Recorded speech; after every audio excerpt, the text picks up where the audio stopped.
big hand for Sumukh Torgalkar. Come on, there he is, guys. Yeah.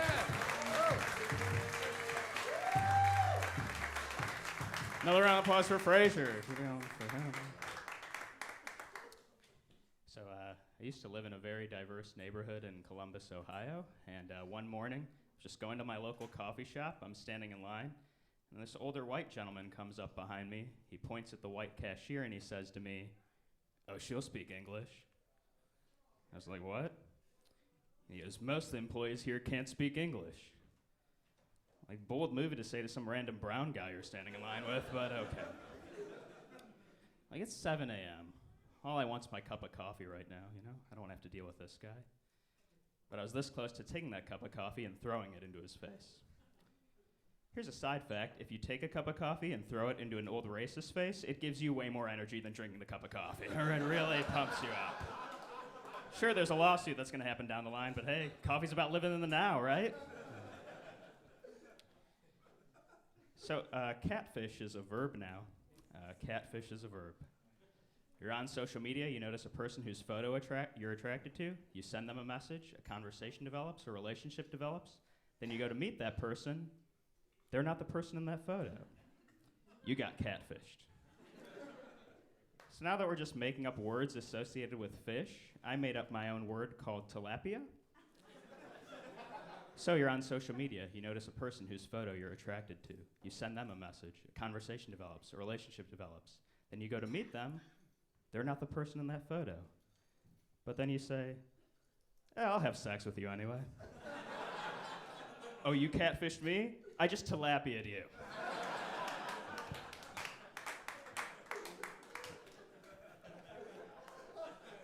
So I have a dog. Her name is Kahlo. She's great. But anytime I have to travel doing comedy, I have to take her to a dog kennel. So I took her to this kennel for the first time. And at the end of the stay, they gave me a report card to tell me how she did. So out of 5 dog tails, Kahlo got 4 dog tails. I'm reading the comments that the kennel left for me, and they said, "Kahlo is a very social dog. She was wonderful and got along well with all the other dogs." So then I looked at Kahlo, and I'm just like, well, why didn't you get 5 dog tails? And then I was just like, oh my God, I've become my parents, you know? We were just seconds away from me being like, you think you're gonna get into medical school with 4 dog tails? Anyway, I was more of a 3 dog tail student, which is why I do this now, if you're wondering. Thanks to some of you who laughed, because I know some of you were like, I have no idea what race you are, but you're like, your parents are probably overbearing, and you're correct, they are, so that's how we got here. So my mother, I finally was able to teach her how to text message, which was a nightmare, but we got there. So she can text message now. So I was traveling, and she texted me, "Please let me know when you land. Love you, Galapagos." I was like, "Will do. Love you too. What did you mean by Galapagos?" And then she texted back, "Oh, I'm sorry. I meant Galapagos." Whatever, forget it. So there's such a thing as mom language, right? Then there's immigrant mom language, which goes to another level. Immigrant mom language via texting is on another planet, all right?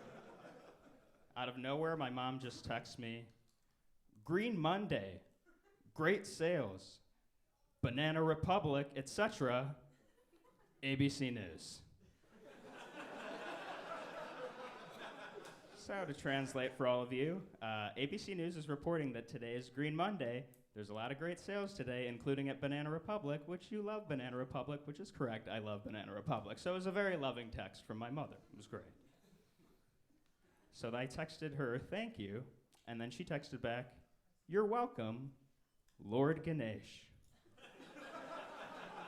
Which makes sense. My mother's a devout Hindu. Okay. Lord Ganesh, you know. Or I believe, as he's known in some sects of Hinduism, Galapagos. So we got there. We understand that autocorrect now, how that worked out. My brother's a good guy. We have our little differences, though. So like one time we were hanging out, and we were going to have some lunch. So he's going to a sandwich shop, and he asked me what I want. I said, "Get me a veggie sub." My brother and I have two very different diets because he comes back home, he's holding a bag of food in his hands, and he goes, "I'm sorry, man. I got you an onion sandwich."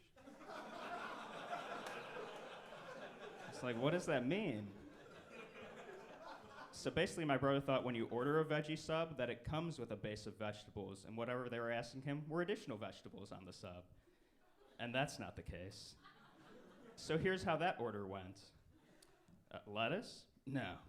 Tomatoes? No. Pickles? No.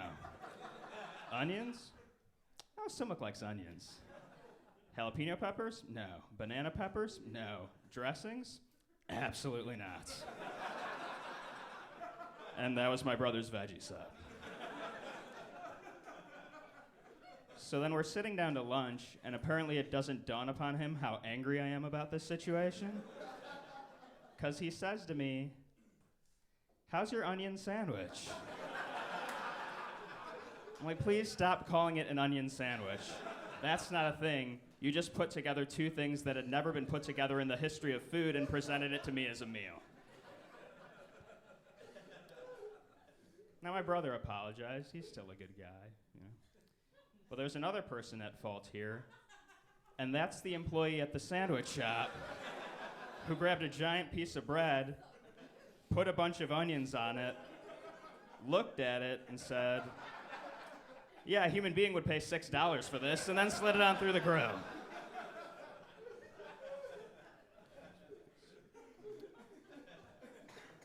You know, I think when Montel Jordan wrote the song "This Is How We Do It," he wasn't expecting that 20 years later it'd be the go-to song at white people's weddings. But I've been to enough white people's weddings in the Midwest, and that song comes on and they lose their minds. So, you know, South Central does it like nobody does. Yeah, we guess we're white people, we've never been there, and we've actually been told to not go there. So to celebrate the 20-year anniversary of This Is How We Do It, Buffalo Wild Wings and Pepsi threw a concert for Montel Jordan, where I assume he sang This Is How We Do It 15 times in a row. So, you know, designated driver, take the keys to my truck.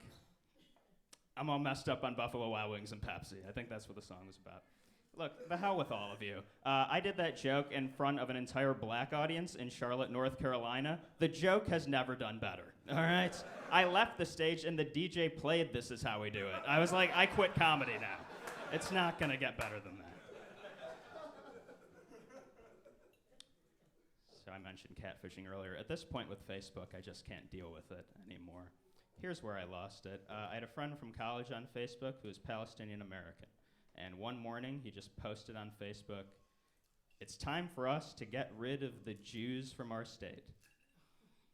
Which, I don't appreciate that sentiment, whether it's Muslims talking about Jews, Jews talking about Muslims, any faith talking about any other faith.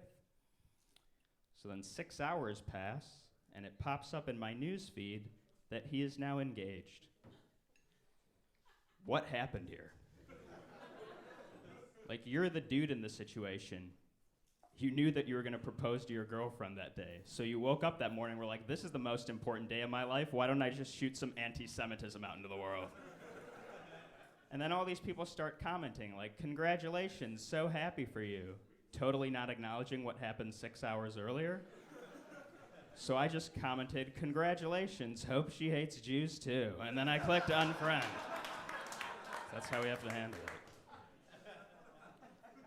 I'll leave you guys on this. My dad is blind, so as a result, he has a bunch of things to help him out with his blindness. One of them is a watch where you click on the button, tells him the time. So I took him to this doctor's appointment that he had a few months ago. We're sitting in the waiting room. He clicks the button on the watch, and it goes, the time is 10:05 p.m. And then my dad goes, 9:30 a.m. I'm like, wait a minute, the watch doesn't tell you the right time? Then my dad goes, yeah, but then you subtract 12 and a half hours and you get the right time. I'm like, what? Just give me the watch. So I start winding the watch, nothing seems to be happening. After 5 minutes, I hand it back to him. He clicks the button on it, and it goes, the time is 10:10 p.m. So the only thing I managed to change was the machine voice went from a man to a woman, which doesn't help. So my dad goes, click the button a second time. So I click it a second time, and it goes, today is June 8th, 2008.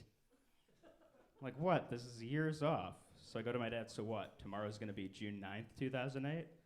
And then my dad goes, Oh no. Every day is June 8th, 2008. So my dad is stuck in some sort of blind version of the movie Groundhog Day. Yeah, that's it for me, everybody. Thanks a lot. Have a good night.